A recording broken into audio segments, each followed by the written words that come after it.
जलवा ढारे जात बानी देवघर में हम पहिला बे कांवर ले ले बानी कान्हे तहरा जीत कोइला पे।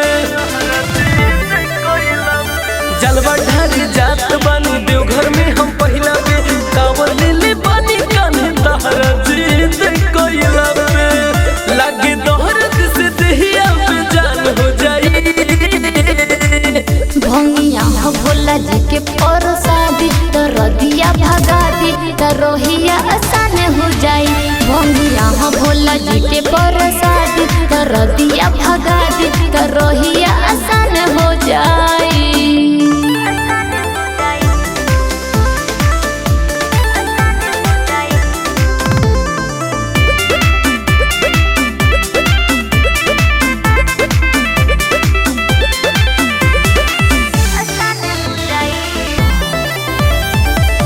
बड़ी बड़ी परेशानी रहनी अब नहीं हवाइब हो।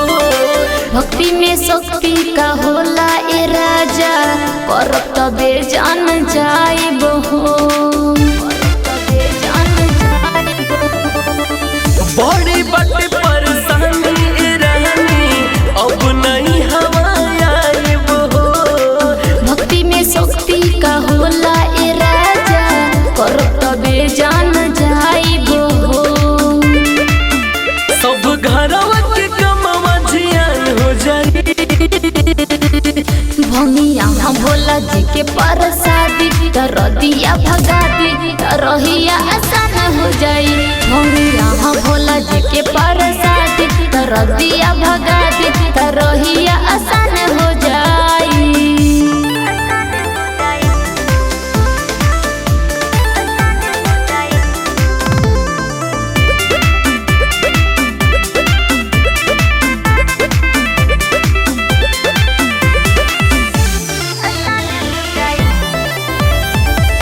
कहबो बरसे सवनवा कहबो उगी जाता घाम हो।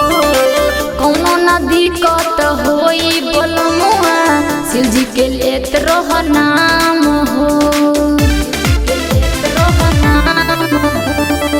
कहबो बरसे सवनवा कहबो उगी जाता घाम हो। कौनो नदी कट होई बोलमुआ शिव जी के लेत रह नाम हो। सूरज दे सकिनो से अब जाम हो जाई। भंगिया भोला जी के परसादी रदिया भगा दी रोहिया आसान हो जाए।